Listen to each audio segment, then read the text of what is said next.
at 9:39 this morning. Roll call, please. Commissioners Jackson, Present. McGillivray is absent with notice, Johnson is absent with notice, Luce is absent with notice, Nelson, Here. Hoffman, Present with notice. Spiz is absent with notice, Gershenson, Here. ex officio, and Joliet. Here. Madam Chair, you have a quorum. Let's all stand for the Pledge of Allegiance. I pledge allegiance to the flag of the United States of America and to the republic for which it stands, one nation, under God, indivisible, with liberty and justice for all.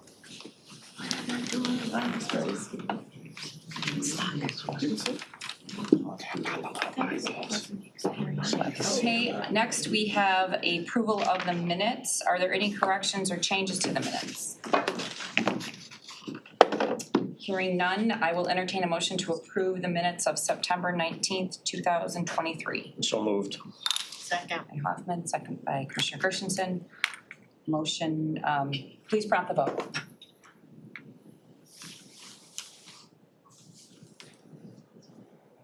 And Jackson, voice vote. Yes. Next, I'm waiting, Commissioner West. Yes.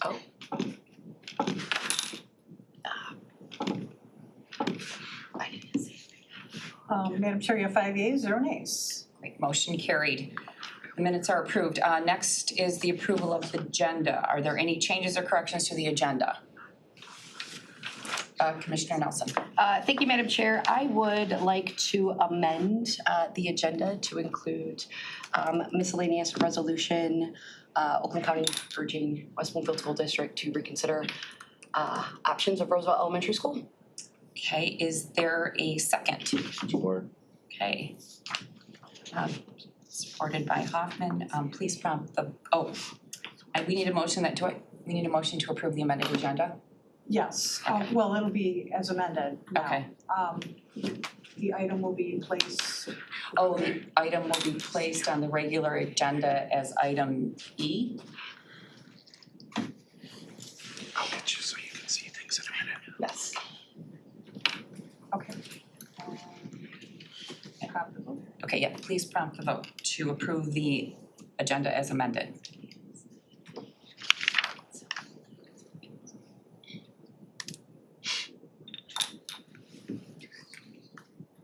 Jackson, Yes. Madam Chair, you have 5 yeas, 0 nays.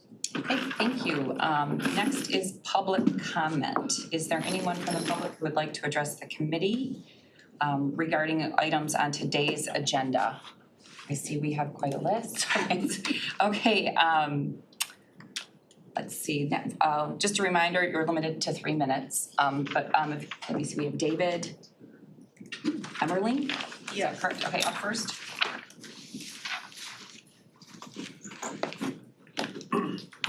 Hello, my name's David Emmerling. I'm from Keego Harbor. I sit on the planning commission, but I'm speaking for myself.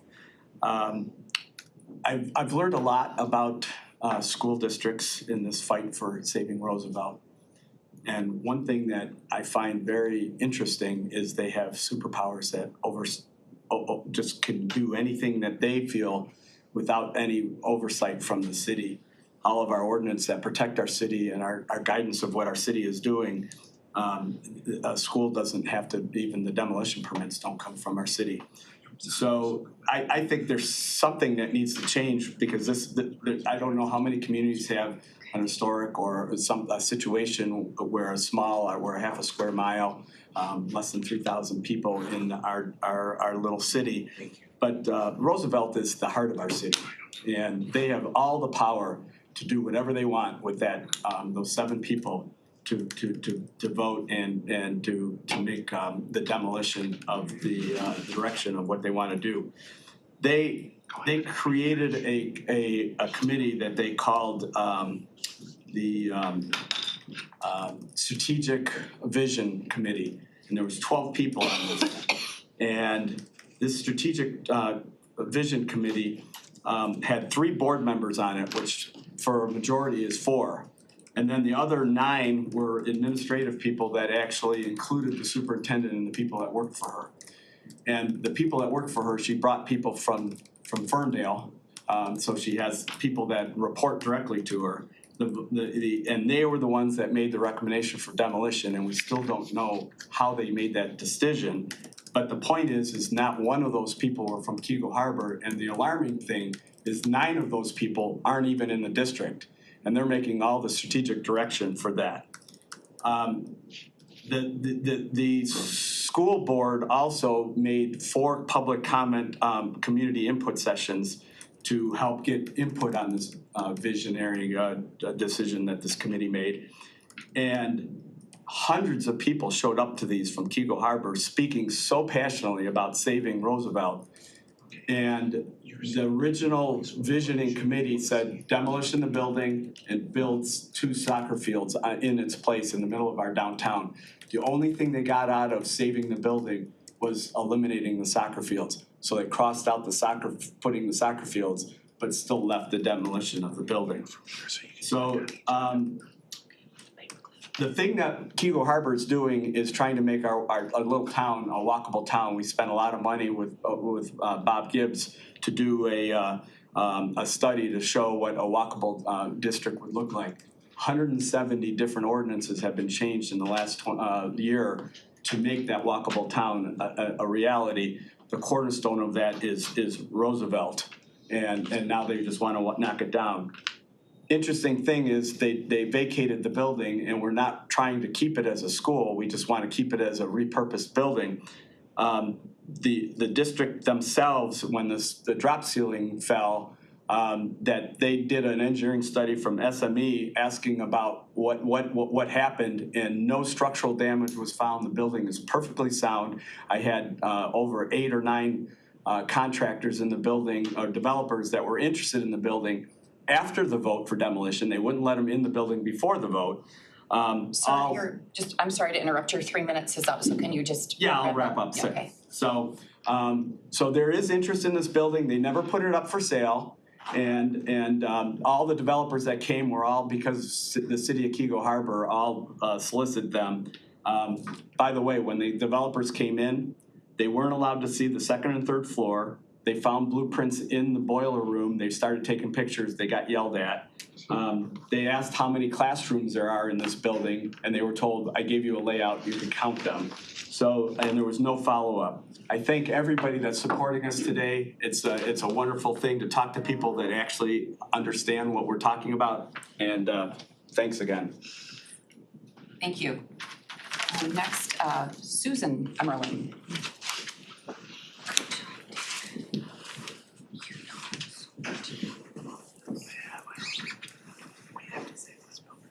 Hi, everybody. Thank you for the opportunity to speak. My name is Susan Emmerling, and I'm from Keego Harbor. A series of recent decisions made by the West Bloomfield School Board and Dr. Bazzi will negatively impact many people, including the decision to demolish the beautiful 103-year-old Roosevelt building by this summer.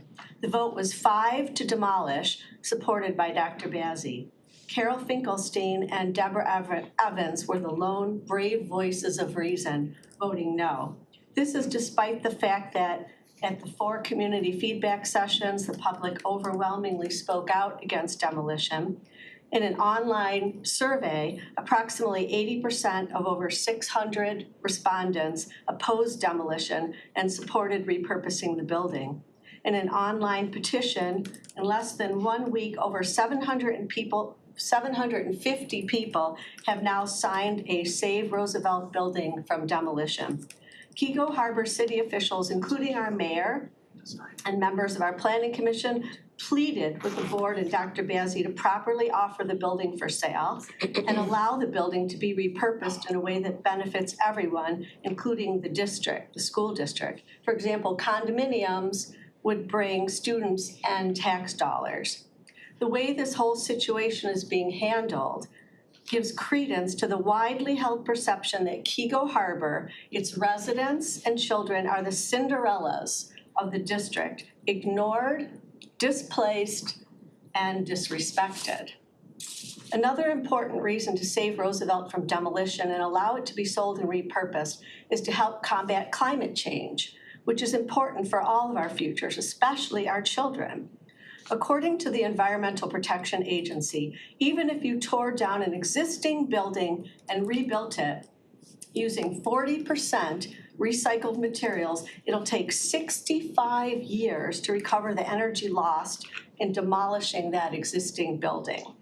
Help us save Roosevelt from the wrecking ball and ensure a solid plan is followed to sell and repurpose this wonderful building. The decision to close the most walkable elementary in the decision with the lowest income students is a questionable one, increasing their disadvantage. I feel this district has a disturbing history of demolishing buildings without enough fact-finding, rebuilding without ensuring sustainability, failing to competitive bid, and underestimating the negative impact of displacing children. How about more focus on building a great future for children and less focus on demolishing a building our community strongly wants to keep? I hope you can help us, and thank you so much for listening. Wow, 3 minutes on the dot.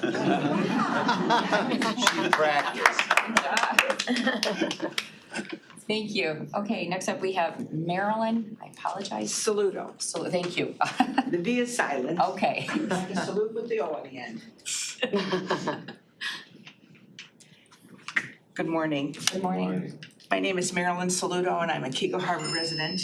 And first of all, I want to let the committee know, this esteemed group, that I don't appear in front of you in a t-shirt lightly. This is a 45-year-old t-shirt, and it represents the disdain with which Keego Harbor has felt for a very, very long time. In 2017, probably many of you know that there was a bond for saving Roosevelt School. Over $3 million was designated and overwhelmingly supported by Keego Harbor because they told us they would preserve, protect, and rebuild and whatever Keego Harbor, Roosevelt School. What happened to that bond? Where is that accountability for that? We have been treated with disdain. Once again, our children, there's no school going to be on the south side of the district. There's no, the 5 people on the school board and Dr. Bazzi have denied any understanding of what a community school can mean to our city. We understand that we're probably never gonna have Roosevelt as a school again, but for heaven's sakes, don't let them gut the heart of our community. We are once again disenfranchised in Keego Harbor, and it breaks my heart. I'm hoping that the commissioners, the county commissioners, can bring some pressure to bear, can do something to encourage people to do the right thing. I know that right now the school board is probably afraid of the competition of a charter school, but I'm positive that there can be clauses in the contract that would preclude making it a charter school again, and that would get rid of any fear that they have. Neighborhood schools are too important. There's young people all the time moving into our community, and I think many of them did so with the thought that there'd be a neighborhood school. There isn't. They're not even going to make Abbott a neighborhood school. Once again, we're disenfranchised. Please, commissioners, do whatever you can to bring pressure to bear. Make them don't allow them to tear down a 103-year-old building that is the heart of our community. Thank you.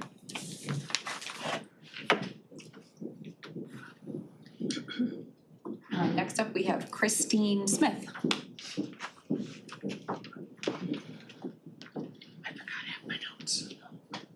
Good morning. Morning.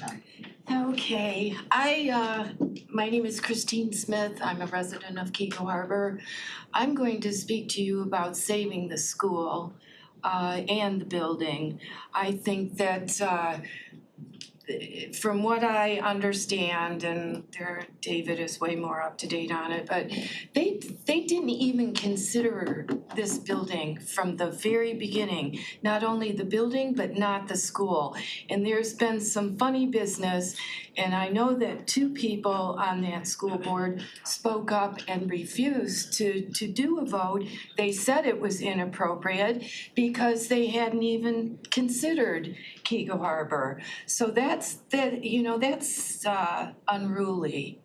And I'm not for that. I think that superpower for some of these school boards is applicable and appropriate. So the other thing I'd like to say is a lot of people are referring to this school in Keiko Harbor that it's emotional. And that is true, it is emotional. But not only that, it's like a green space in community. These kids are walked to school and their friends are walking with them and the parents are walking with them. They talk about things as they go. The children are learning community. People say hello all over the neighborhood. It is a walking community. And we really want to save, I want to save the school, but if that's not possible, at least the building.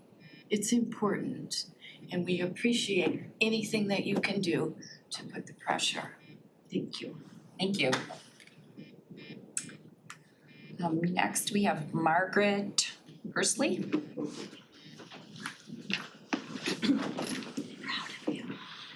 Hi, I'm Margaret Hursley. I'm a retired public school teacher. I moved to Keiko about 9.5 years ago. Roosevelt was one of the reasons why I moved into the community. Having a school in your community is worth a lot of money. Besides the giving the children a place to go to school, hearing their laughter, hearing the principals speak with the loudspeaker, come on in. It was a great thing to hear. So I miss the kids. I miss the school. I agree with everything that's been said here. And every step of the way, the door has been shut. But every step of the way, our community with its love keeps opening that door. So which leads me to this poem by A Light in the Attic, and hopefully this is our light, by Shel Silverstein. How many slams in an old screen door? Depends on how loud you shut it. How many slices in a bread? Depends on how thin you cut it. How much good inside a day depends on how good you live them. How much love inside a friend depends on how much you give them. We love our school. It is the heart of our community. These are just a few of the people that have been to the meetings. They have been invested, they have been passionate, and this school means a lot. And okay, we'll give up the idea of it being a school again, but the building should not go down. It should not be a decision made within 1 year's time of the superintendent coming in and making that decision and pushing her agenda. And I think the agenda was set before she actually got the job. But that's my thought, and that's it. Thank you. Thank you. Oh, by the way, this has been in my front yard for 2.5 years.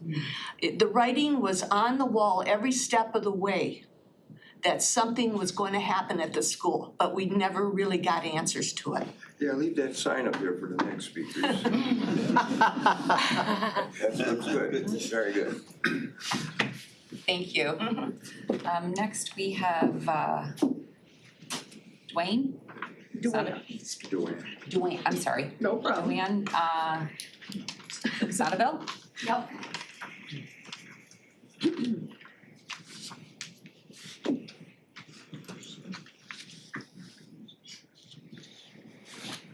Okay, I'm an Orchard Lake resident, but I'm here because my daughter works a 12-hour shift at the hospitals on Tuesday. So obviously, the whole family's passionate, or I wouldn't have gotten up at 7:30 to address you. So I will be reading her speech. My name is Kirsten Sonneville Douglas, and I thank you for this opportunity. I am a resident of Keego Harbor, a West Bloomfield alum, a parent of a fifth grader at Roosevelt Elementary, and an active member of my community. I chair the Keego Harbor Parks and Recreation Commission. I am vested in this community. I attend most West Bloomfield Board of Education study sessions and board meetings and have voiced my opinion regarding preserving a neighborhood elementary school. Over the last year, my battle has shifted. It started as keeping a walkable school to saving the historic building. I'm still passionate about having a neighborhood elementary school. We moved to Keego Harbor like many other families because we love the proximity of the school. With many of us being more conscious of our carbon footprint, walking or biking to school was a selling point. The closing of Roosevelt will not impact my family as my son is in his last year of elementary school. But I will continue to advocate for my community and inequities of the district's plan. The plan to eliminate a Northeast elementary school will cause many children to be required to ride a bus for at least an hour a day. That's 5 hours added in a week. A plan that does not support their social emotional well-being of our children. The new plan also discriminates against families with transportation challenges. The list of inequities is long, and I welcome the opportunity to discuss them in detail with you. Over the last few months, the West Bloomfield Administration and Board of Education have heard my plea to delay the vote regarding the demolition of Roosevelt. They've heard from many others, and the message has been unanimous and crystal clear. If they have no use for the Roosevelt building, we respectfully ask that the West Bloomfield School District sell the beautiful historic building in the heart of Keego Harbor to a developer who can and wants to renovate it. Superintendent Dr. Bazzi stated on 9/5/23 that data drives decision-making. We've asked for the data that supported the decision to demolish this historic building. It doesn't exist.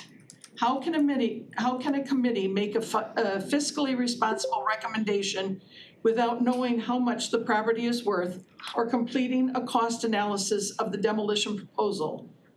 And with the current 1.7 million budget error announced on Friday evening, we need to do the due diligence. It also saddens me that my district that recently approved new AP history courses cares so little about its own history. We are a district that promotes being leaders and visionaries, yet we can't envision how this historic building can be revitalized and renovated. We promote that we are collaborators, but when members of the community rally to find interested developers, the district doesn't provide them full access to the building or blueprints. Today, I'm asking for your help. Help us protect this historic building. Help us advocate for fiscal responsibility. Help us advocate for equitable learning environment and opportunities for our community. Thank you. Thank you. Okay, next up we have Christian Sonneville. I'm related to Duane Sonneville. I have to get up at 7:30, so do he. Good morning, everybody, and thank you for accommodating us during this important meeting. My name is Christian Sonneville. I'm a resident of Orchard Lake. I'm also the fundraising and development committee chair of the West Bloomfield Historical Society. So important buildings are historical buildings. I'm also the father of Kirsten, who has a son who is at Roosevelt. So anyway, I attended a few of the meetings, and one particular meeting, the school district explained why it was necessary that Roosevelt be closed and why it was necessary that the building be demolished. And I was sitting there in the first row. And first of all, the closing of the school did not really make much sense, and most of the attendees objected to closing it. But I'm here to address really the demolition portion of the decision. So they tried to explain why the building needed to be demolished, and they said there was a meeting with the superintendent, the assistant superintendent, and facilities manager, I think, of the school district. And they said that the reason why we want to tear it down is a suspended ceiling fell down. And also there are some splinters in the play yard. There's some wooden, pieces of, like ladders and climbing things, and it was made of wood and there were some splinters. Those were the two reasons that they explained to us. And I was sitting in the first row. First of all, I'm a structural engineer. I have my master's in structural engineering. I was thinking, you've got to be kidding. Are those the two reasons why you want to demolish a building? They don't want to listen. The fact is they made up their mind, okay, before they even opened up, not even discussions, just meetings. They were listening, but they were not hearing, and they did not respond to anything. So this building is structurally sound. The ceiling fell, of course. It's an older building, it's 100 years old, okay? Then some nails need to be replaced. That has nothing to do with the structure of the building. And so then we said, why don't you want to sell it? Because that would be financially cost effective, because it would give you maybe $1.5 million, while demolishing would cost you $1.5 million. It's not financially viable. So they said, well, we haven't heard anybody that is interested in the building. Well, you haven't even put it up for sale. How can you then, if it's not even known that the building is for sale, how would you expect people to be expressing interest in it? So reluctantly, they agreed that they would have some people look at it, but they already had made their decision anyway to demolish it because they already disconnected the boiler. Okay, so they take the residents' money to build buildings. Okay, and now they're building only flashy buildings, not ones that are necessary, but they are not listening to the people who paid the money to have them build those buildings. Sir, Makes no sense. you're doing a great job. Your 3 minutes are up, so if you I'm can just, finished. yeah, That's really, okay. so please help us. All right. Because this building, if it's demolished, it will never come back. And it's a beautiful building, and it's the only nice building in Keego Harbor, and it's at the center. For Pete's sake, don't let this happen, please. Thank you. Welcome. Okay, next up, we have Paul. I'm not even going to attempt your last name. I won't attempt it either. I always get it wrong. Yeah, Paul Milorovich. I'm from the outlier community of West Bloomfield. I live on Hammond Lake since 1975. And as far as I'm concerned, I'm like Forrest Gump here, get a photo bomb because I want to be involved in history because I have a long time with the Greater West Bloomfield Historical Societies since the year 2000. And we're the umbrella. We're just not West Bloomfield, we're the Greater West Bloomfield, which includes Keego Harbor and all their historical things. And what could be more historic in Keego than, well, we did, the Keego Theater is long gone, but we preserve artifacts from there. But we don't want to have artifacts from the Roosevelt, all their school history. We want it to remain intact there as a community center, which is my thinking of what should be done. And as far as I'm concerned with our historical society, we have that little pop stand of a building there on Orchard Lake Road and by the City Hall there, Orchard Lake. And it's only 950 square feet on the main floor and then 950 square feet in the basement. So, and a lot of our valuable display items are downstairs, so, well, why not, have a space there in a newly redesigned community center on the first floor. Could house the new expanded Greater West Bloomfield Historical Society. So, and it could be active, every day during the week because such a new location would inspire people to volunteer to keep it open every day of the week.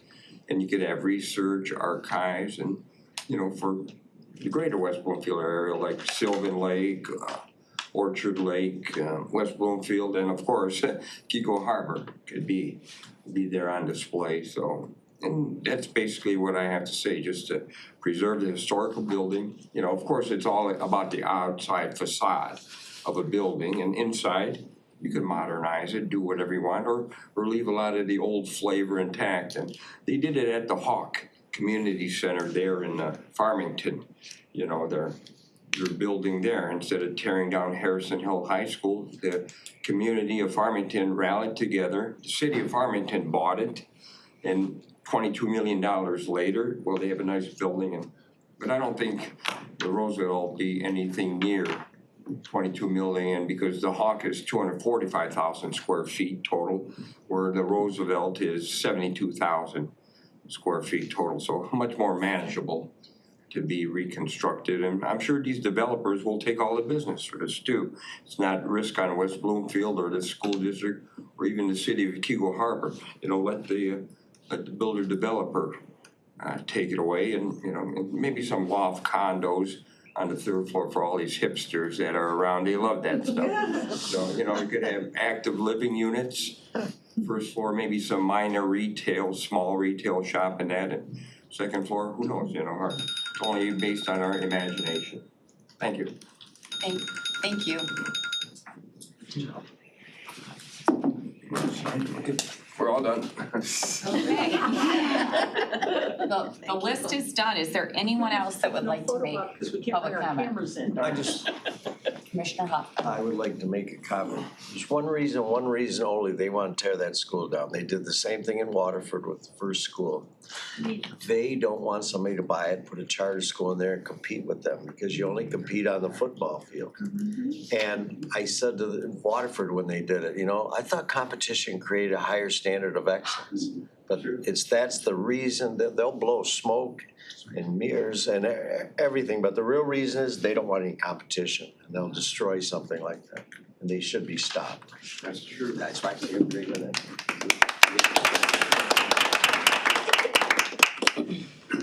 Thank you. Okay, I would like to close public comment. Okay. All right, next up, communications. We need a motion to receive and file the 2 communications we have. Motion by Commissioner Gershenson, seconded by Commissioner Nelson. Please prompt the vote.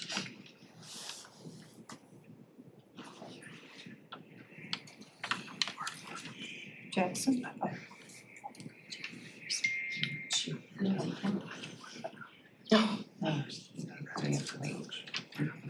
Okay. Oh, there she is. Jackson, on the receive and file communications. Yes. Sorry. Madam Chair, you have 5 yeas, 0 nays. Thank you. Motion carries. Next, we have the regular agenda.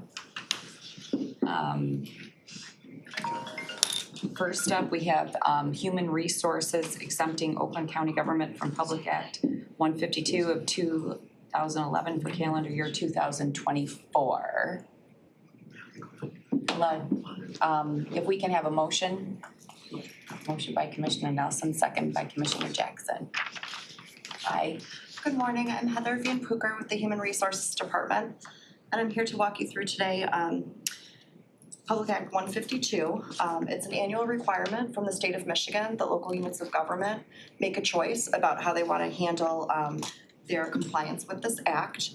Since its inception, the county has opted out of Public Act 152.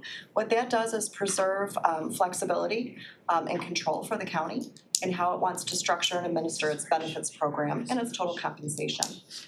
So what you have before you is a recommendation that we continue along that path and exempt ourselves from either the hard cap or the 20% required cost sharing for employee benefits, and continue to opt out of Public Act 152 to comply with that statute.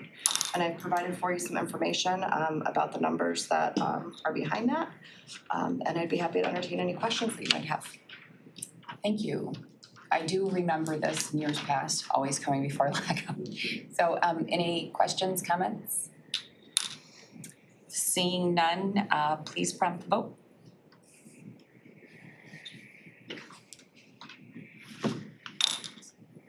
Jackson? Yes.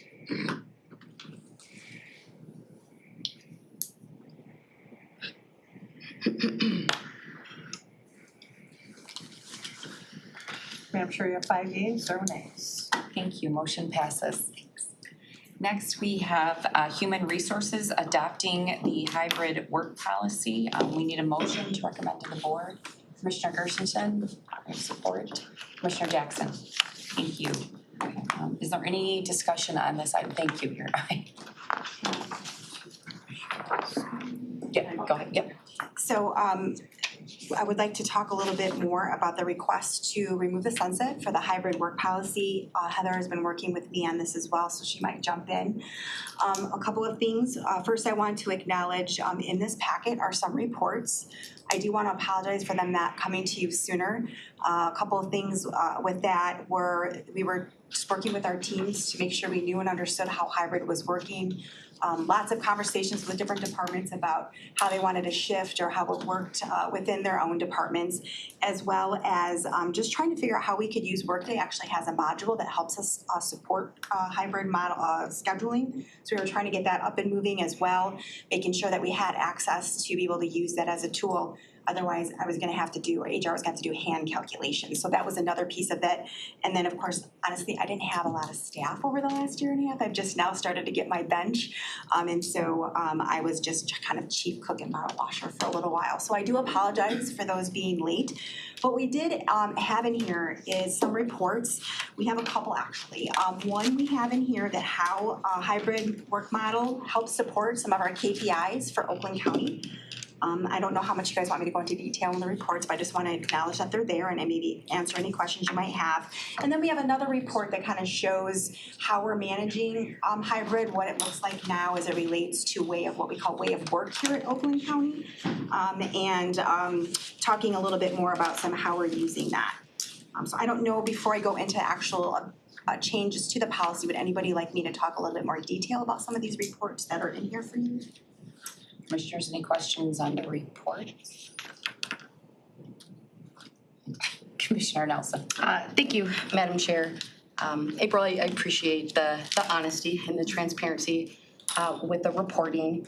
I will say, when we first had this item come before this committee, almost 18 months ago, I was hesitant with the hybrid work policy. There were a lot of things that were transpiring in our world around us that led to the creation and the development of the hybrid work policy. However, I'm going to be very honest and share, I do have concerns that information was not shared over the course of 18 months.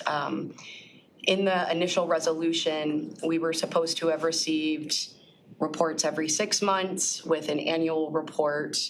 And I completely understand that there are a lot of variables that impacted not receiving those reports. But there was no communication shared with this committee specifically in regards to, hey, there's some things going on. There was no communication. And this is a significant policy because it does have implications as we move forward into the future. It's not whether or not I believe a hybrid work policy is pro, con, good, bad, positive, negative.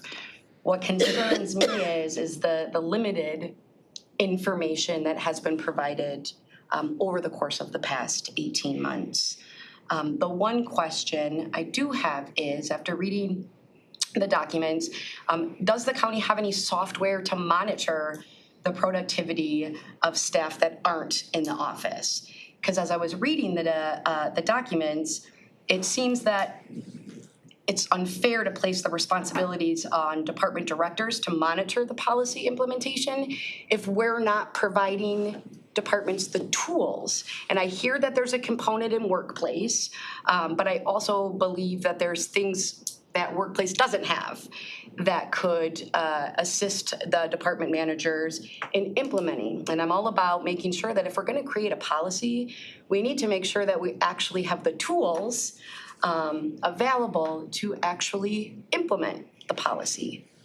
Sure. So I guess if you're asking, do we monitor keystrokes and if people are sitting at their desk, that's the only tool you could actually use, right? We don't.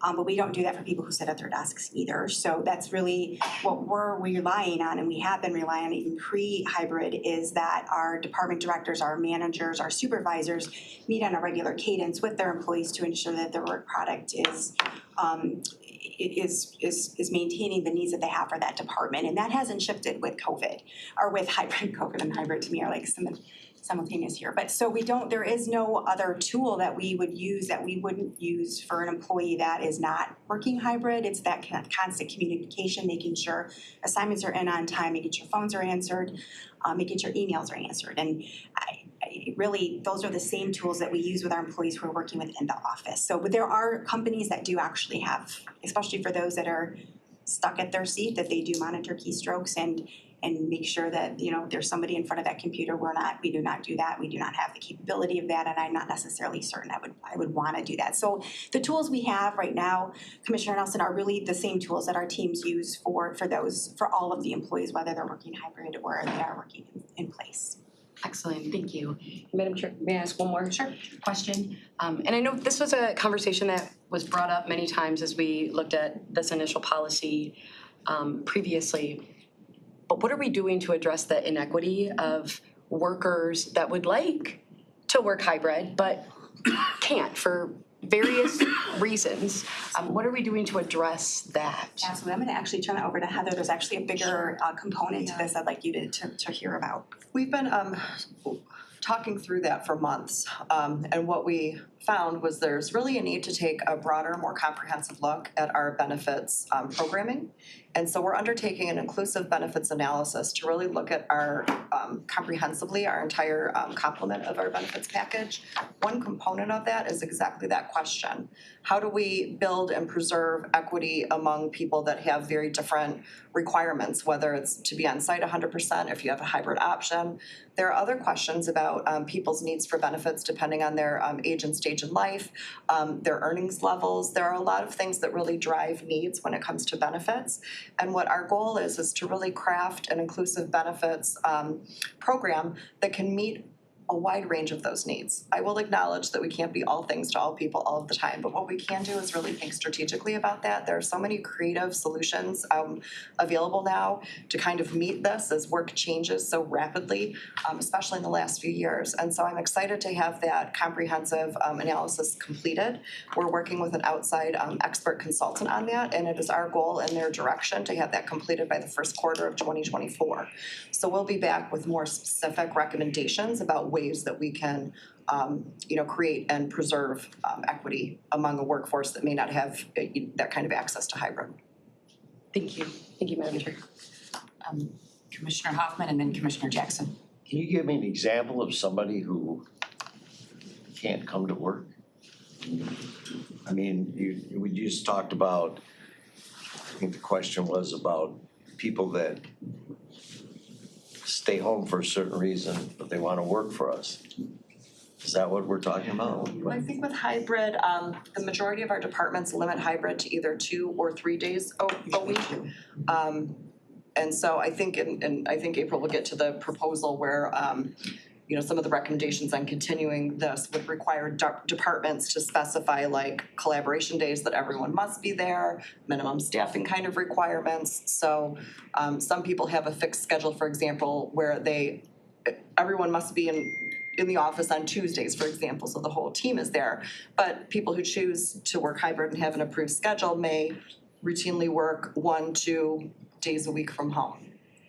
But I think your question is a little bit about the comprehensive benefit package, or that we're looking at. Well, yeah, I don't exactly. So it would be more or less, for instance, actually opposite of what you said. So for instance, our custodians do not have the option to work hybrid. Our police force does not have that option. So what we want to take a look at is we do recognize that there are some classifications that can work hybrid and others that cannot. And so what we're going to be doing throughout the whole process of our benefits analysis is what kind of inequities could possibly be there for those employees that can't work, that aren't able to take that benefit of hybrid versus others who can. So we're going to be taking a look at that holistically to kind of understand how that fits in some of the benefits that we provide that some people can access. You could just have a rule that says everybody must come to work. You could, yep.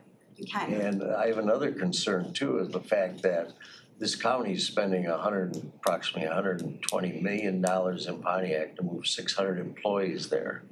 So we're gonna take people out of this complex go there and where you're still gonna have a hybrid system? I mean, it doesn't make any sense to me. Sure, can I talk on that just for a few minutes? Pardon? Okay, can I talk on that for a few minutes? Sure. So actually having a hybrid workplace policy supports a couple of things. One of the things is that we have 200 million square feet, does that sound about right? 200 million square feet of office space, I think I'm close. 200 million, I think that's a little high. I don't know, remember, we have a significant portion of True. people, right? So the only way that we can actually remove buildings is we have to lower the footprint of how many people are in our buildings. So one of the things that we had looked at, as you know, we're at about $700 million worth of deferred capital. And so one of the things that we want to do in order to maybe potentially reduce our footprint is to actually, when you create we call it hybrid, but in the industry now it's called a modern office setting. You're typically actually making an office space for 0.75, so 75% of your total staff, in order to be able to reduce the office space that many of these companies in our organization will be looking at. So by actually trying to move as many people as we can to Pontiac could allow us and should allow us to remove some buildings offline. I've said this before too, I don't believe that $700 million worth of deferred maintenance around here. Sounds like a number that might come from a school board or something. It was a study, it came from a study. So, and then I think the other thing that it's important to note is, we do have a very number of classifications here at Oakland County that mirror and parallel the private sector. And we're trying very hard to continue to recruit people in those positions that are also available in the private sector, our legal, IT, finance, those administrative positions. Many organizations throughout the country are continuing to move toward that hybrid model. I think many have removed from that 100% remote, and we're not at all advocating for that. But I will tell you that not only anecdotally, but constant conversations have been about potential candidates who withdraw when they find out certain positions may not be hybrid or this is not a permanent arrangement. We actually have lost a couple people in human resources who went to actually 100% remote. Again, we're not advocating for that, but we are struggling on the side of those positions that do mirror that private sector and continuing to maintain some of the same benefits that the private sector can in a controlled environment, such as using hybrid as that what we call ancillary benefit is incredibly helpful to our retention and incredibly helpful to our attraction. What is the goal? Full on-the-job work or remote? No, it's 19%, 20%? So the hybrid work policy allows the flexibility of departments to have employees work sometimes remote and sometimes in the office. No, is there some kind of goal that we're looking for? Remote, 20% of the people at one time? Oh, no, I mean, it depends on the department. I mean, they kind of manage it. On average across the county? We don't have a goal of how many people we want to use hybrid or how much they're, right, we don't have a goal per se. We just need to have that for some certain classifications. Again, that's part of our attraction and retention. Okay, thank you. Commissioner Jackson? Thank you. We know that our staff right here at the Board of Commissioners are union employees. How does the hybrid work policy, how is it being integrated with our union employees? Because it could be used as a bargaining tool for union negotiations. How is it? Yeah. How do we? Very good question. So right now, the current UAW contract shows that they follow the policy and/or merit rule of Oakland County. And the majority of our employees right now, most of our employees that actually fall in those classifications are UAW members. So it's pretty key to some of those conversations. Yes. Thank you. Thank you. Is there any other discussion? Did you want to do a presentation? This was just more for me to manage my thoughts, but I do want to acknowledge a couple of adjustments to the policy. Okay. That may help some of the, the concerns that we have. So a couple of things here, let me pull it up here. So some of the things that we want to add is a little bit more structure to what we call departmental plans. So there will be a formal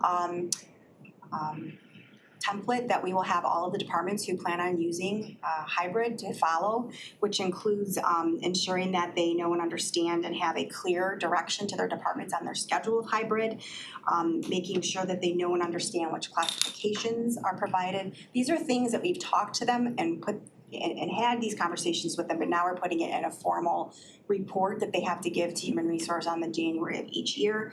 And talking a little bit more about collaboration days, making sure they have a better understanding of how they're checking in with their employees. Just a little bit more of a reporting system to make sure that they have thought through how they're managing their hybrid approach to their department. The other thing that we're adding is we had a training prior, but now we're making a mandatory training that's specifically more on how to manage and tips to manage a hybrid workforce, making sure that they have the tools that they need to ensure that they're supporting their employees the best way possible. And then one of the other things that we'll be doing is that now that we know that the Workday module allows for employees to upload their schedules, HR will be doing regular audits to make sure that everybody is compliant, make sure that we can, that employees and departments understand that we all take a role in being responsible with this policy. So those are the two major adjustments. The rest of the policy seemed to work really well and was very clear. Legal, risk, and IT have all been very involved in that original policy to make sure that, again, that we have the best structured policy. Also to note, we did do a quick pulse check on the other counties, and all of the other counties within Michigan, the big ones, Kent County, Washtenaw, Wayne, and Macomb, all still are planning on continuing on with their hybrid policy. Okay, thank you. Any other questions, comments? Commissioner Christensen. Well, thank you. So this inclusive benefits assessment that you're going to be doing, how will it work, and will we get a report on it? Yes. Yep. We will be engaging with a third-party consultant that has a typical way that they approach this, and of course, we wanted more. But so we kind of expanded the scope of that work to include, and we specified this particular issue and some others that are, front of mind when it comes to how we want to think about our benefits going forward. So it will proceed that, they conduct their work, they do field study, they do survey of best practices, they even look beyond that, because we're not just looking for a report of what's currently happening or what was done, we're looking for something more visionary. How do we get out in front of and be that employer of choice and prepare for the future of the workforce? So they will be working with us on that, and yes, I think that report will be widely shared. And actually, can I offer to add to this, you know how we did the 5-year map and strategy for our benefits? This will be part of the next 5-year benefit strategy as well. So this will absolutely come back in front of the board for LAGO and any further committees that need to have discussion on that. So is this the same as the comprehensive analysis that you were talking about? Okay. Have you done a survey of employees to see if they're happy and with the hybrid? Specifically. With those that are using it? Right, I suppose right, with the ones that are using it. We haven't yet. I mean, we certainly can with those that are using it. Well, I'm just curious, right now it's 3 days in the office, 1 day everybody has to be together. That was 2022. So do you know that that's working? Do you know that the employees that's satisfied? I understand that this is something that employees really want, which, and it's working quite well at the Board of Commissioners. So, I mean, I definitely understand the competitive nature of getting employees. So I just wonder, does that 3 2-day work? I mean, it depends on who you're talking to. I think many would like to be hybrid or remote every day of the week. So there's a healthy balance of making sure we meet the needs of the department and the employees, and I think that's kind of where we are. So what I'd like to say is in this original, in the paperwork, I don't know, is there a reporting time, an analysis time where you come back to us after a year, after 2 years, whatever this committee would like? I'd like to see that added. So I don't know if that would be an amendment. Oh, okay, Commissioner Nelson. So to kind of piggyback off of what Commissioner Gershenson shared, I would like to move forward with an amendment very similar to the language that was actually in the initial resolution from April 14th of 2022 to include another sunset clause. I don't think 18 months is necessary, but I do think that putting in like 12 months to come back and revisit, and again, I appreciate the transparency that, you know, we had some challenges and barriers in HR over the past 18 months. But the whole purpose of those progress reports over the past 18 months was to lead us to the point today, to move beyond that sunset date of October 30th, 2023. So I think that just hearing some of the things that has been shared, and Commissioner Gershenson, some of the things that you shared as well, we don't know yet. And I think that it would be best if we did have that information before moving beyond a policy that doesn't have a sunset date. So are you suggesting 18 months? I'm suggesting 12 But you said, months. well, here's my question. If they're doing the survey will be done first quarter of in the 2024. fall of 2024. So that's a year, but so You're talking about the benefits survey or? Calendar quarter. Calendar first quarter versus calendar fiscal. quarter, which is when? January, February, March. Of 2024. Oh, it'll be done in 2024. Okay, 6 well, months? I do a year. You'd what? I'm sorry. So I'm gonna chime in here. Thank you for the presentation, and it has answered a lot of questions. My concern, and you did somewhat address it, is that we've made a significant investment in Pontiac to actually expand our footprint. And you brought that somehow that'll be reducing billing. So I guess I would like to see that play out. And you talk about the private sector, and I have a lot of contacts in the private sector that saying things are trending the other way, but that doesn't necessarily mean that that's a fit for government. I guess I would like an amendment to extend this, but not to make it a permanent policy, to see where we fall in a year and how things are trending, and specifically with occupancy and buildings. So that whoever wants to make the amendment. So I can support that, and Commissioner Nelson can make that amendment, but I'm just wondering, how do you feel about a year? Is that enough time? Would you rather see, so that's 12, so would you rather see, well, as 18 seems too long, that would take us into 2025, so we would want it by end of 2024. But do you feel you can accommodate a year? Okay, then I support that amendment. So just, no, go ahead. Well, I just have to say, Commissioner Hoffman, that that $700 million came from an extensive study that Erin Cattell was involved in, and if you question that, I think you should contact her. But I'd like to go back to the amendment. Okay. Can we have some clarity though on what you want the report, making sure that we provide you a report that actually helps and supports what you're looking for? If we could just, I know you talked about occupancy. Right. What else would we? Do you wanna do the amendment and then address this, or should we address this? Just clarify. Okay, go ahead. So I think the occupancy, I know Commissioner Gershenson brought up the comprehensive equity component. And then I always like to resort back to what we initially discussed from that first resolution. So it appears that we do have some of the copies of the department plans for implementing the hybrid work policy. There was also a component of evaluation on department function, performance and productivity, impact on employee recruitment and retainment, effect, and I think Commissioner Gershenson again made reference to the effect of the department work culture, and in addition to the recommendations and suggestions of how we could improve the hybrid work policy. Are there other components that we didn't capture initially, or I mean even as well, April, that you may have? I think the occupancy will help as well. Adding that to that component, and the benefits for the comprehensive benefits will also help as well, so.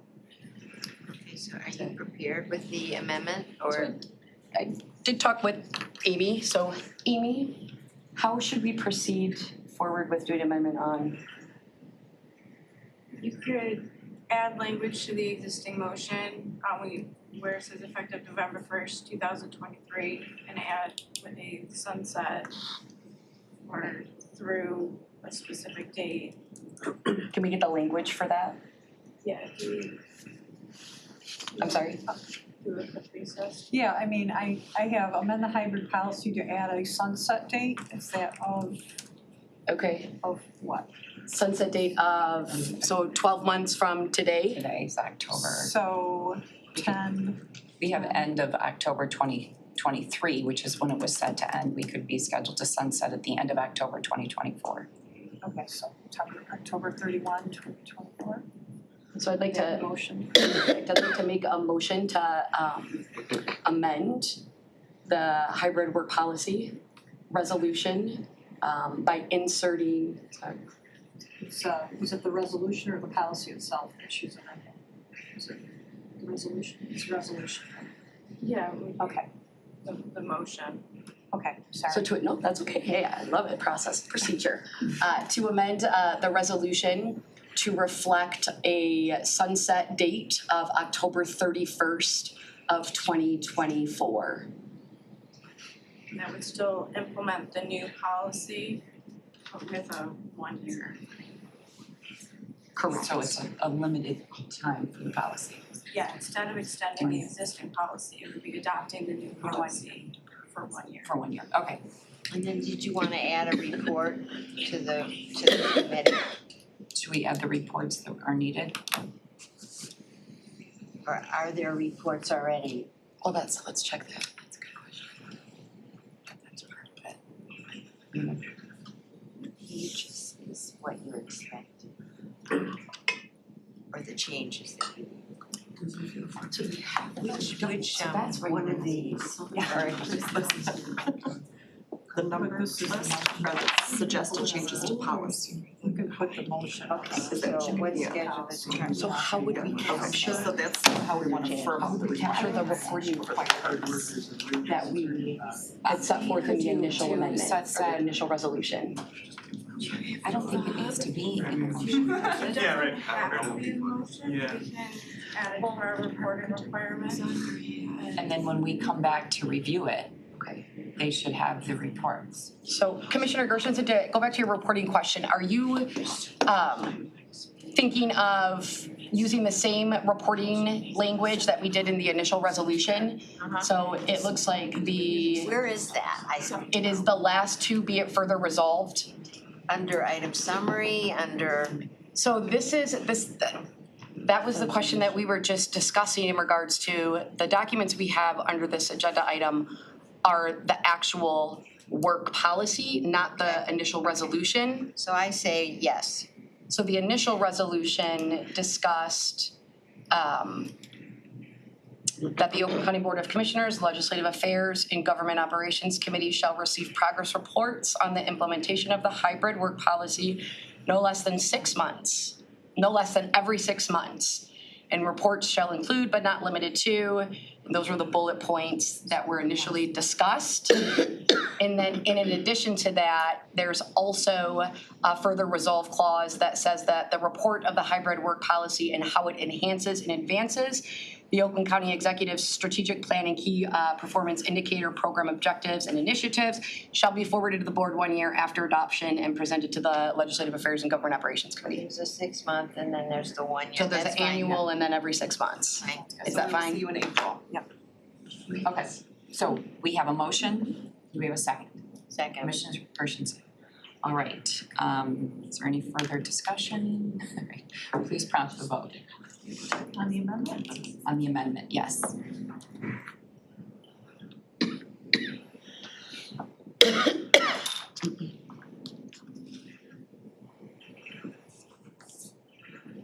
Kaufman?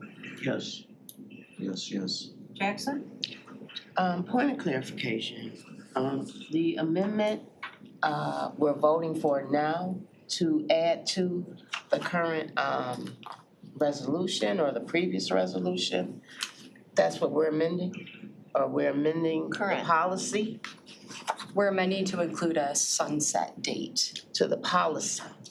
Okay, and also requesting reports at the same time? Because normally we get a copy of the amendment, we don't really have a copy of the wording of the amendment to vote on. Would you like one printed? Yeah. You should see it on the motion. Oh, it's here? Okay, yeah, it reflects on it's to amend the hybrid policy to add a sunset date of October 31, 2024. Can I show her on mine? It should have shown when you did that, but you already responded to the vote. When you see the vote, it'll come up, this is what it will say, amend the hybrid policy to add a sunset date of October 31, 2024. Okay, so it speaks to the sunset date, but not the required reports that we discussed? We're just amending the sunset date. We're not asking for reports at that So same nothing time. changes with the reporting schedule First one. from the first one. So annual, one annual report, and then every 6 months, an update on the recommendations to improve, effects on the department culture. No impact. change. No change. The only thing that the amendment changes is having a sunset date. to the new yes. Policy. Yes. Okay, so. Point of clarification though, you are adopting the policy with the updated changes we want, right? This is just. Correct. Right, okay. Correct. Yes, yes, just making sure. Okay. Those are important. Okay, Madam Chair, you have 5 yeas and 0 nays on the amendment. Okay, so now we need a vote on the resolution as amended. Please prompt the vote. You need a motion. Oh, do we need a okay, motion by Commissioner Gerdon. No, we already had a Mayor, motion. okay. We had a motion for the original. Okay. We have too many motions, okay, let's go. Okay. All right.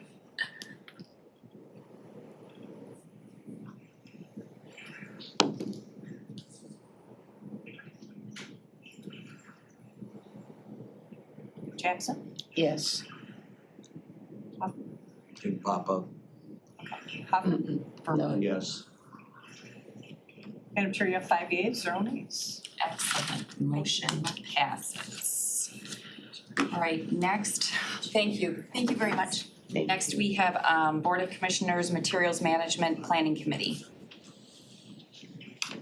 I need a motion for this because this is really more information. Open up for discussion right now. All right, so we're opening this item for discussion. So this is just a change of name? Let me make them Pam? presenters. Pardon? It's just a change of name of the Solid Waste Planning Committee? Looks like they've changed direction a little bit. Whitney is they're gonna give a presentation and explain everything. Now, today? Yeah, right now, through the Okay. hybrid. They're both presenters.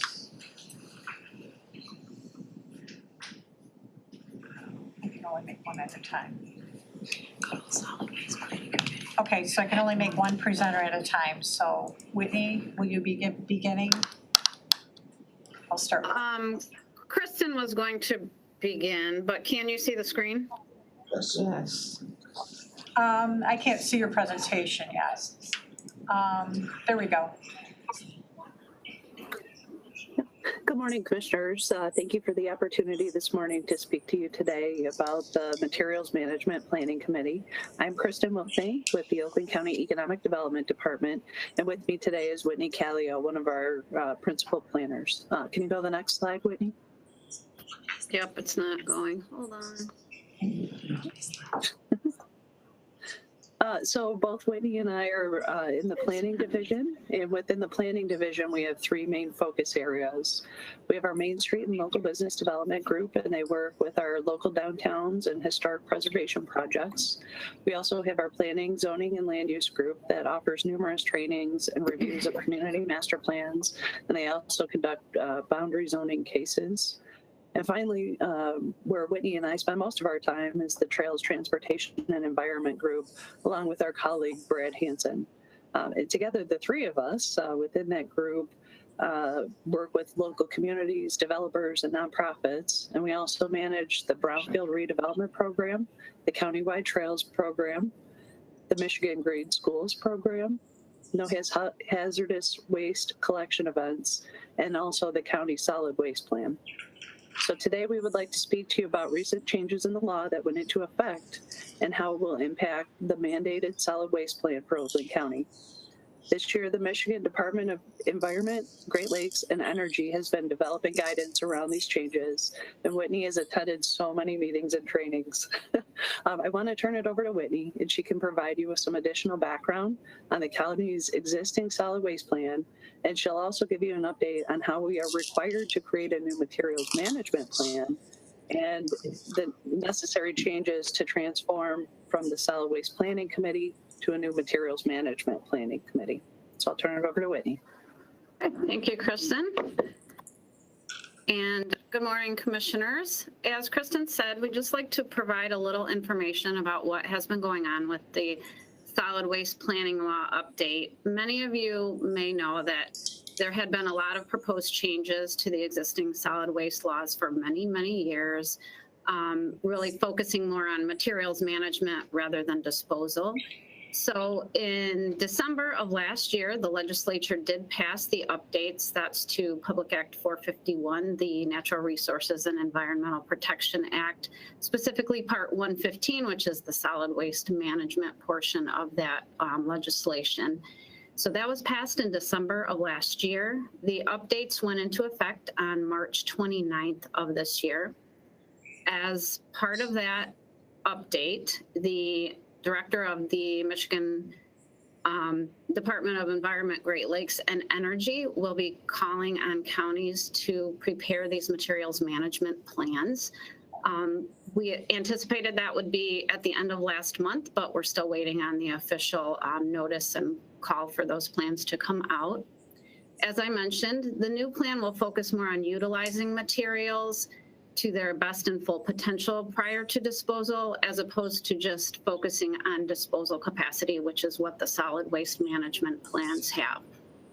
So with this new legislation, the makeup of what was the Solid Waste Management Planning Committee will be a little bit different from the new Materials Management Planning Committee. So this is a comparison of the two committees. On the left, we have the existing Solid Waste Planning Committee, which is 14 members. The new Materials Management Planning Committee will have 11 members. So I'll just quickly go through these. The blue highlighted slots are the county, city or village, and township elected officials, so those will remain the same. We will have one representative from SEMCOG, which is the same. The Solid Waste Committee had an industrial waste generator, which is now an operator of a business that generates a managed material. So really that's more of a industrial manufacturing type facility. So that could most likely be the same type of facility. The Solid Waste Planning Committee had 2 environmental interest group representatives, where the materials management will have 1. There are 4 solid waste industry representatives on the Solid Waste Planning Committee. So in the new Materials Management Planning Committee, those have been a little more specified, so that there will be 1 from a disposal facility operator, possibly a landfill operator, 1 waste hauler, 1 from a material recovery facility that manages the recyclables that come in.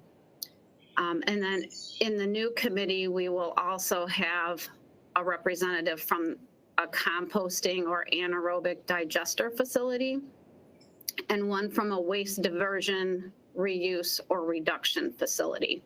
So as you'll notice from the existing Solid Waste Planning Committee, there were 3 general public representatives, and those are no longer official members of the new committee.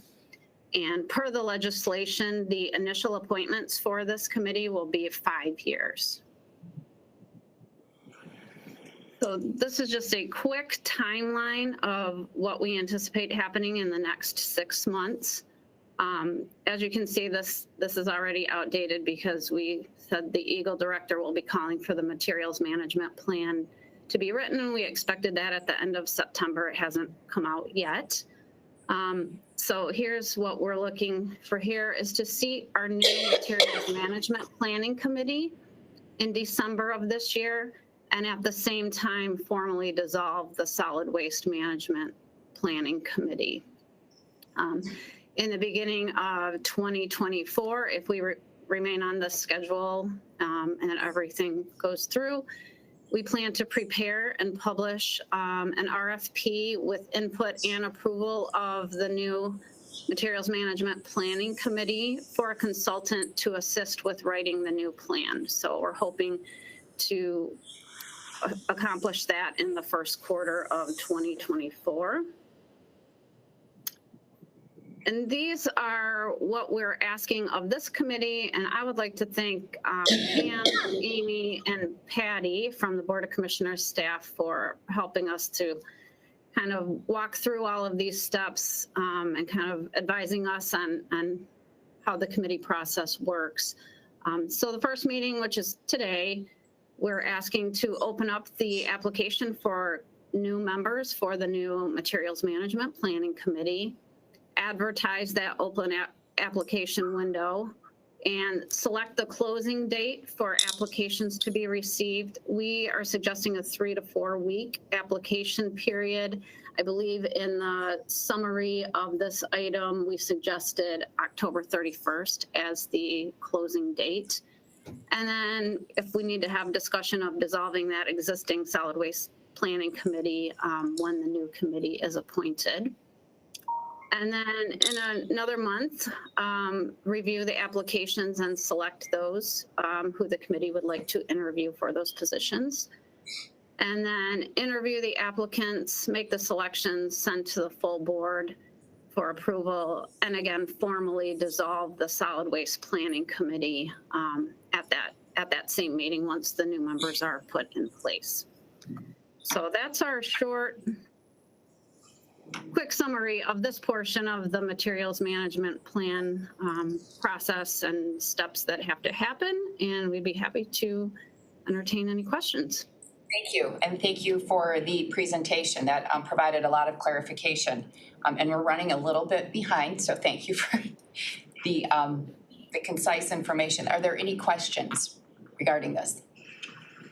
Seeing none, I would like to make a motion to solicit candidates, advertise appointment openings, to conduct interviews for newly established Materials Management Planning Committee following the recommended calendar steps for LAGO. Is that good? Support. Okay. Motion by Commissioner Nelson, support by Commissioner Hoffman. Did I make that clear? Following the calendar, it's recommended. Okay. Per the presentation on dates to have these items done.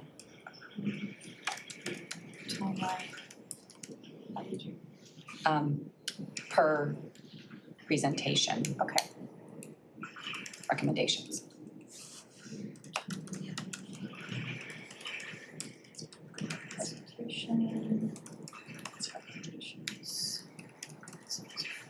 All right, and then can you please prompt the vote? Sure.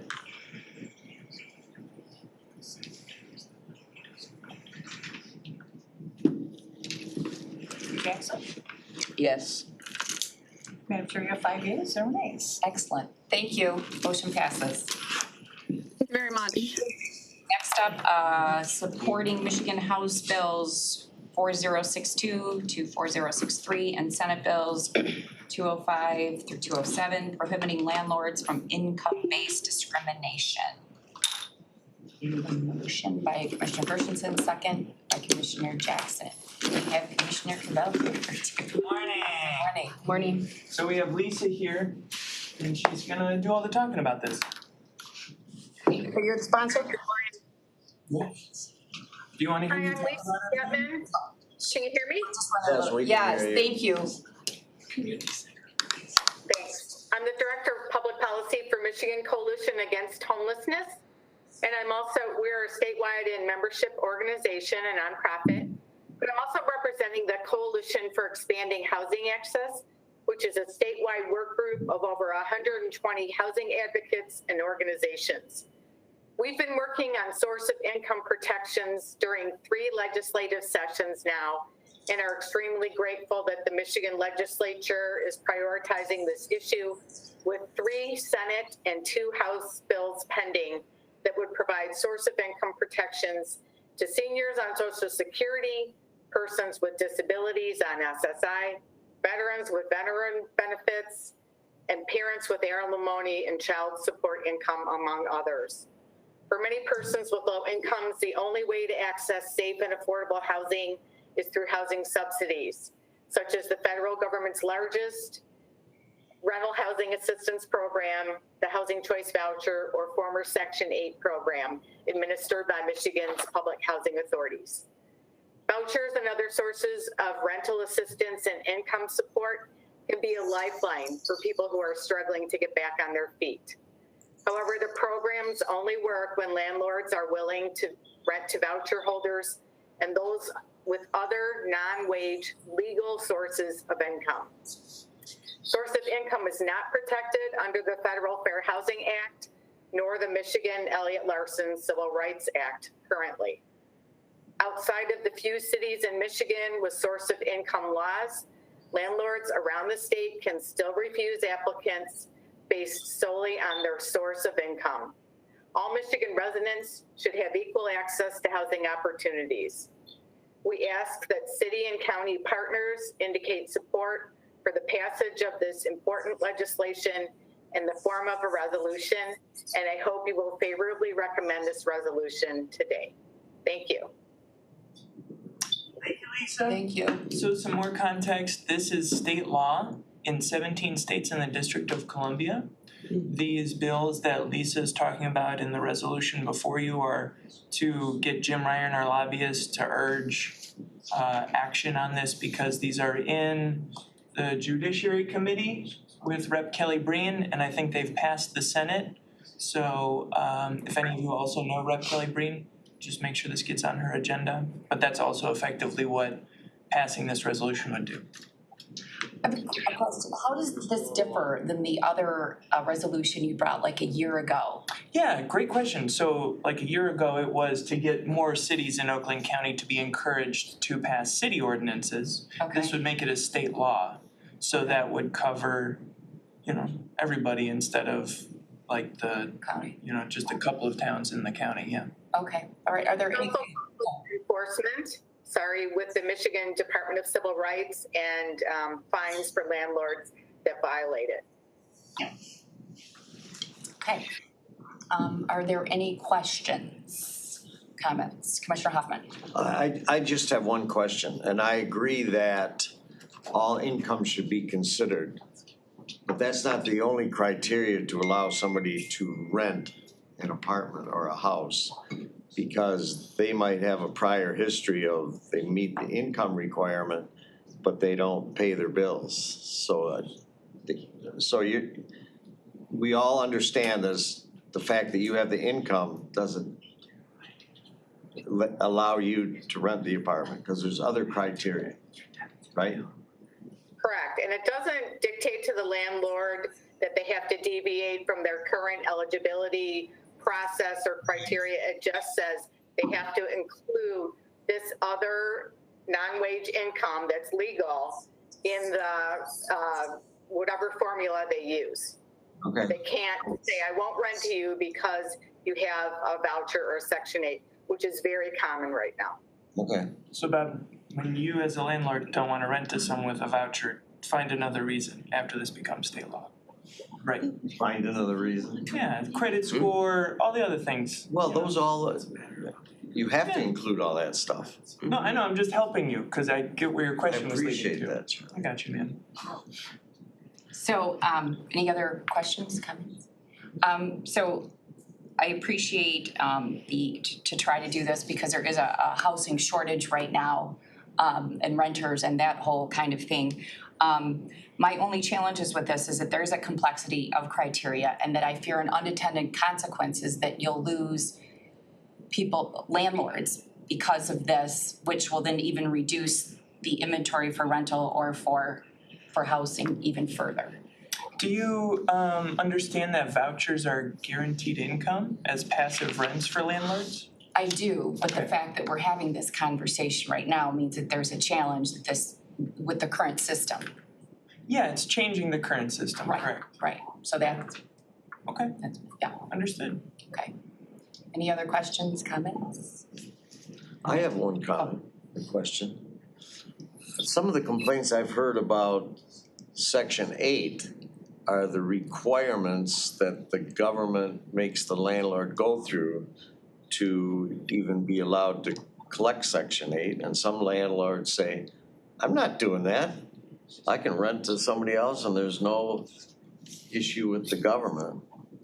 I'm Do you just wanna throwing take it this, or out do you there want me because to- that's what I've heard. Sure, so I hear you, Bob. So first, this law, or these package of bills, once passed, are effective for people with 4 or more units. So, for example, you talk about onerous regulations. So if there's someone that just like inherited their grandma's house and they're renting it out, they would not be subject to this state law, the Civil Rights Act amendment. And then second, the forms, I hear that, what you're saying, but the forms are 4 pages, and if you're up to code, right, like if you've passed code enforcement in the unit you're renting out, then it should take 15 minutes to complete the form. Maybe. And again, that's for guaranteed income, because like I, as for example, someone who before I bought my house a year ago used to be a renter, I can lose my job and then not pay rent, and then I become a squatter, and then all of a sudden you can't kick me out, and then all of a sudden you're losing a bunch of money as a landlord, and then you finally get me out, and then I tear up the place. All those things can happen and do happen with people like me that have income from work, but people that have income from vouchers or Social Security or veterans benefits, those work as long as the United States federal government is creditworthy and they send the check on I time. worry about that part. So, but that's also, if the United States stops being creditworthy, then it, no one's gonna be paying rent, right? True. So, this is, again, a guaranteed income source of rent. And using rent like in the medieval landlord term, like rents, like classic economics rents, literally. You guys didn't read Wealth of Nations? All right, whatever. Commissioner Jackson?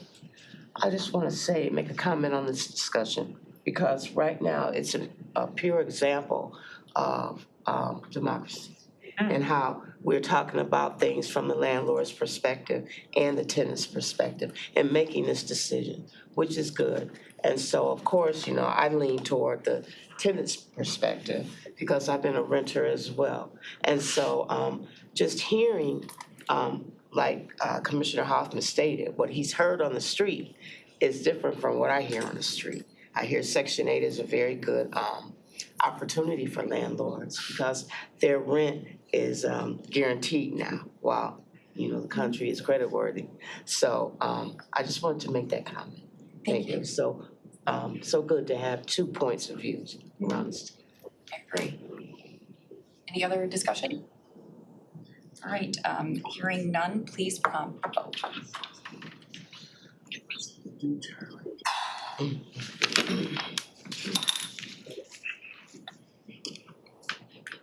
Jackson? Yes.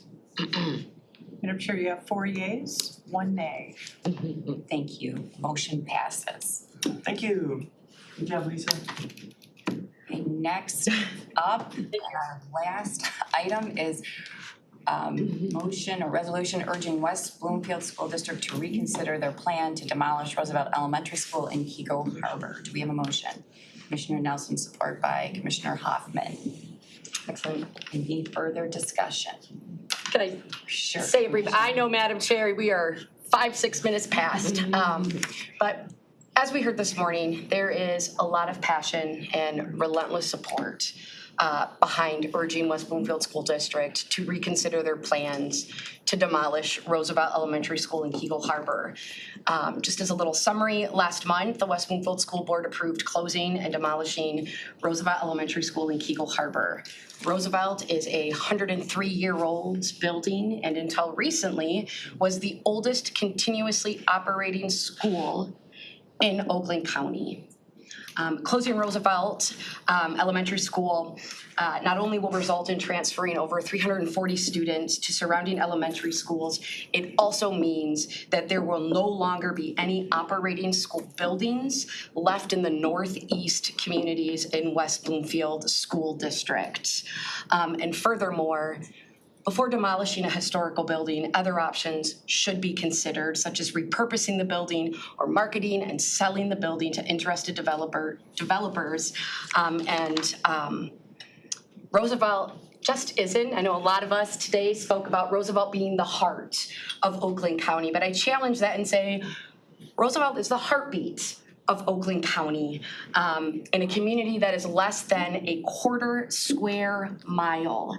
And eliminating this historic building poses significant consequences and challenges to not only Keiko Harbor children, but the overall community for many years to come.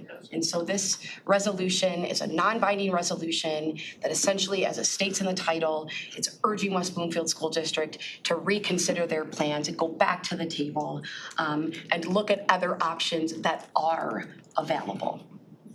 Thank you. Thank you, Madam Chair. We have a motion and a second. Any other further discussion? Hearing none, please prompt vote. I have. Oh, I'm sorry, Commissioner Jackson. So Roosevelt Elementary School is a historic designated building? No, they got a designation. So it's not a It's not historically designated, is that the They question? did give like a Yes. certificate, yeah. It's not, okay, because I know those dwellings, Are preserved. yes, they're protected. Yep. Okay, so this is an unprotected, older building. Okay, thank you. Good point, Just that is want something to clear. consider though, Thank going you. forward for them. Okay, Yes. all right. Anybody else? Okay, please prompt the vote. Jackson? Yes. Madam Chair, you have 5 yeas, 0 nays. Thank you, motion passes. This brings us to the end of our agenda and we'll move on to the second public comment. Is there anyone who'd like to make a comment? Thank you, thank you. Thank you. Seeing none, I'll close public comment. Is there any other further business? Keep fighting. Yeah. And that joint one. Okay.